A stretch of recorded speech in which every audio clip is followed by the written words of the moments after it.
Reddit, what is a lie you have told for so long that you aren't sure whether or not it is actually true? I'm not sure if I'm actually in love with my girlfriend or whether I'm just used to having her around. Edit. Obligatory thanks for the gold. Looks like my throwaway just became my main account. I sometimes forget my real name and go by my nickname, which I gave myself because people struggled so much with my real name. They think I'm from Arab descent when I tell them my real name. So I made up a nickname for myself and now people know me as that. That I'm happy. I put on a happy face. And I'm constantly making people laugh. For some friends, they only know me as always upbeat. Meanwhile, I'm not that happy. I think about things I shouldn't. And it gets me down. This happens constantly. I also have a wicked temper I hide because I don't want people to be nervous or freaked out. Full stop. My dad always fudged his age a little bit. To the point he forgot his real age. We had his birthday party and he said, "I can't believe I'm 55. My grandma thought for a second and said, "You're 56. So, in his head at least, he gained 2 years on that birthday. I'm good enough. I'm smart enough. And doggone it, people like me.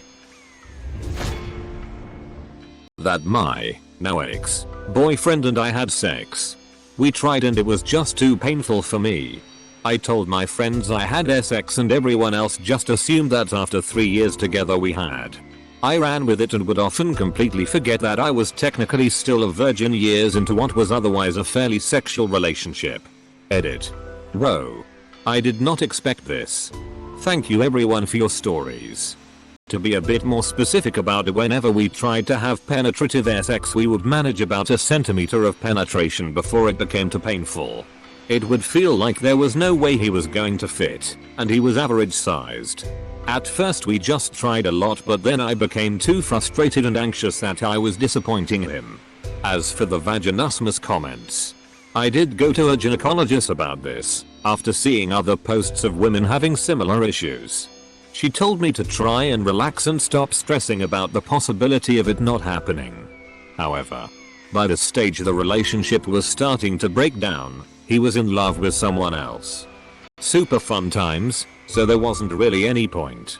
I've been single since then and haven't had any other sexual encounters. However, I plan on working on this more in the future. Because I would quite like to have sex one day. Also, just to clarify, I in no way feel that penetrative heterosexual sex is the only way to lose your virginity. This is why I put technically. Because it is still the generally accepted way to lose your virginity. I definitely don't consider myself a virgin because of all of the other sexual things we did. I keep telling myself that I'm going to get my act together and succeed. But then in the back of my mind I believe I will end up successful in the end anyway. Both are lies. The first can lead to the second, but I cannot motivate myself to better my life. I know work now, play later, but I don't want to put in the work. I want to be motivated but don't know how. I was stabbed in my lower abdomen with a 1-inch wide knife when I used to live in a sketchy neighborhood. I really did live in a bad neighborhood. But pretty sure I had my appendix taken out too. That I went fishing with Punky Brewster when I was 9. I grew up with a family that really never did anything. Our only vacation consisted of driving 2 hours to see Benny Hinn, where my mother was cured of cancer she was never diagnosed with. My mother and father divorced when I was 5. And she was clinically depressed. We were occasionally homeless. I never had any toys. Life was not fun in my earlier years. Once a month my father would pick me up and take me back to his farm in Iowa. He worked with Punky Brewster's aunt and he mentioned that she came to visit every summer and maybe we could go fishing with her. As with children who don't receive much consideration, this never happened. He did however get me a signed photo. I spent many hours staring at this photo imagining our fishing trip. Eventually, I started telling the story out loud. I completely forgot it was only in my imagination until I was about 25 and it popped in my head that this favorite childhood memory was completely fabricated. Pathetic. But true. The age at which I lost my virginity. I was very embarrassed that I hadn't had sex until the age of 22. So I told my new OBGYN that I'd lost it at 16. Then he starts going on about all the precautions I should take since I started having sex very early. Now I'm too deep into the lie to fix it. I now know that he honestly wouldn't give a flying FCK whatever age I started having sex. I'm not sure why I was embarrassed in the first place. My engagement ring was designed by my husband and I had no idea he had a ring when he proposed. So romantic. Fit my taste perfectly and quite the surprise. Truth. I designed it with the custom jeweler. I honestly forget the truth sometimes. I think that I once made up this part of a Bill Nye episode to sound funny when I was telling a friend about it. But now I don't remember if it actually happened on the show or not. That I'm a hypochondriac. I always find a way to convince myself something's wrong with me. Then admit defeat and wait to die. I don't want to go to a specialist to confirm I'm a hypochondriac because I think that might just seal the deal on its own. And then your mother and I dropped out of school together. And moved to Boston together. And I joined AmeriCorps to get my tea together while she worked in a bookstore. Double quote. Somewhere deep in the back of my mind I have vague and haunting fragments that lead me to suspicions that there is a really different version of this story in the real world. An anxiety attack on acid that ended in hospitalization. Being banned from the college. Hiding out in her dorm room for a few months while she smuggled me food from the dining hall. An attempted move to another college community that failed when my father wouldn't co-sign the lease. Going home again to live in my parents' basement while their marriage was falling apart. 6 months where she was home with her parents in Vermont and I lived in a crummy rat-infested apartment where I slept with a half dozen nice girls curious about the slum life before she moved to Boston with me and we started over again. The girls are all vivid in my mind. But I genuinely can't remember much else from the above paragraph. Instead, I have a journal that recites it. And I swear, when I read it, it sounds like someone else's story. And when I tell the story to my kids, it all sounds so clean and perfect. It's easy to believe we've been together since that first day of college. I used to hang around with a group of people a few years older than myself. Which required me to say I was 3 years older than I was. Long hair and makeup really age you. I still struggle to remember my real age after keeping that lie going for so many years. They became my best friends and it became one of those lies that you keep up too long to come clean on. Semicolon. Sadly I moved and lost touch with them. Annoyingly my age is brought up regularly as since cutting my hair and no longer wearing makeup. I apparently look 12 not 23. Open bracket. Oh and my fake 18th birthday was so much better than my real 18th. This is going to get buried. That I only have one kid. I got pregnant when I was 15. I gave birth to a beautiful baby girl when I was 16 years old. My boyfriend and I worked, went to school, and raised a kid together. We both got into an amazing college about 5 hours away from home. 2 months before we were planning on moving, our daughter started wheezing. I took her to her pediatrician. He wrote me a prescription and sent us home. A week later, she turned blue. We called 911. We end up in a children's hospital. The doctors don't know what's wrong. Specialists don't know what's wrong. 11 days after being admitted, her heart stops. We ultimately make the decision to tail her off life support. We bury our daughter in our tiny hometown. We move away. And we cut off contact with everyone except our families. We don't talk about our daughter except with our therapist. We tell ourselves that we are moving on. We went through all it. Too much to talk about. But 7 years later, we have a son. Not really a lie per se. But I have a twin sister, and after years of telling the same stories, I can't remember if the story I'm telling happened to her or me. Edit per se, thanks. I have quite opposite actually. I am absolutely certain I am not lying, but the stubbornness of others to believe me makes me question myself. I remember my parents got me and my sister both a chocolate bar. I ate mine and left my sister's in the drawer. Later in the day they find my sister's chocolate bar and someone has taken a bite out of it. They automatically blamed me. Yet I did not do it. Cause if I had, I am sure I would have remembered it. I still have no clue who actually bit the chocolate. But everyone still believes it was me. This must have been at least 10 years ago. It has bothered me for so long. Cause I know I didn't do it. But no one believes me. Except of course the person who did it but is too chicken to say it. People on my dorm have been calling me by another name, my dad's. And sometimes when people ask my name I start to struggle and have to think for a moment which one I have to tell them. It's usually my dad's name when in college and my real one at home. They say that you love your family. Sure. You dislike them at times. But you'll always love them no matter what. I can't say I agree with that.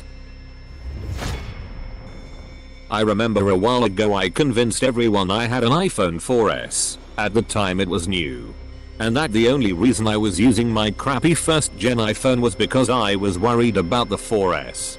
After a while of this, a friend's phone broke and asked if he could use my crappy one for a while. I agreed. Actually thinking I had a 4S. When I got home, I realized how much of a dumbass I was. This is only related to the question in a vague way, but I'm really tempted to start telling people I have celiac disease rather than trying to explain why I'm reducing bread in my diet. If I hear one more bread is healthy, fat makes you fat, I'm going to flip the nearest table. It'd be easier to lie than to explain insulin response and gluconeogenesis to the uninformed. As an icebreaker when I'm babysitting a preteen girl or just need a fun fact for a young kid, I tell them I once high-fived Zac Efron. Truth is, I was there at the Today Show and he ran by the crowd giving high fives. I was in the front row. But thinking back on it, he probably ran by the chubby little boy, me, and in favor of the screaming girls who had actually watched his movies. That I'm gonna be fine without her and that I'm better off without her. People kept telling me that for so long that I started believing it. But deep inside me I will always love her. Open bracket. That I actually graduated college. 3 weeks before finals my longtime girlfriend of 6 years left me. So I said FCK it and took so many drugs. Ended up sleeping in and missing 2 exams. Told my parents I graduated and all my friends think the same. Even my current employer believe I graduated. I'm fine. Thanks. I forget when my birthday is. So I'm fine if anyone else does too. I went to college when I was 16. While there I was completely miserable. No one wants to hang out with the 16-year-old in college. I was also taking a course load that was just stupid. Biology with the bio majors. Calculus with the math majors. Etc. 18 hours all in the classes that were for the people majoring in that area. My parents were refusing to let me leave because this is good for you to stretch your limits. On the last day that classes could be dropped without going on your transcript as an F. I faked a mental breakdown in the middle of calculus and the school administrators more or less forced me to withdraw. I don't remember whether or not I was faking it. All lies. For an effective lie, you must live the lie. Telling the police my father touched me. I'm not sure if my mother coached me. When I look in the mirror and tell myself it's going to be okay. Nah, I'm cool. I do embellish many stories if the person I'm telling doesn't know anyone who was there. I don't know if I actually have a drug addicted cousin called Leopold anymore. People who can read only first part of the question. I have a very distinct memory of going to Navy Pier with my family one weekend on a whim when I was about 10. Very specific memories of activities spanning a weekend. Unfortunately, I seem to be the only one who remembers this trip happening. I'll be fine tomorrow. Just gotta keep taking my pills. Double quote. Chronic migraines for almost 6 years. I'm 18. Getting really bad in the past year or so. Memory loss. Disorientation. Fatigue. Motor control issues. Pain of every type in every way imaginable. I've given up on ever being able to lead a normal life. Time to research SSI and see if I can move out. I've convinced myself I have complete control over my type 1 diabetes. When in reality it's killing me. I just got tired of hearing all my family members ask about it. So I told them I have it under control. Over and over. I don't have it under control. That people who I call my friends care about me. I can never tell if people are being friendly with me genuinely or just to get something out of me. Been hurt so many times that now I can walk away from any relationship at any time without feeling anything. I haven't had to yet. So maybe that's another lie I tell myself. The pronunciation of my last name. Throughout school I pronounced it so it wouldn't rhyme with anything to make teasing me easier. Now I'm not completely sure how to actually pronounce it correctly because my parents, siblings and grandparents all say it slightly different. That I read in a human body encyclopedia that you don't necessarily need to sleep. Just lay down and rest. Whenever I can't fall asleep I remember to tell myself this so I'm not sitting there thinking god damn it fall asleep already. I'm fairly certain I misread that passage or it's just flat out wrong. But I'll keep telling myself that. Since on those sleepless nights it actually helps me relax and I end up falling asleep anyway. I have friends.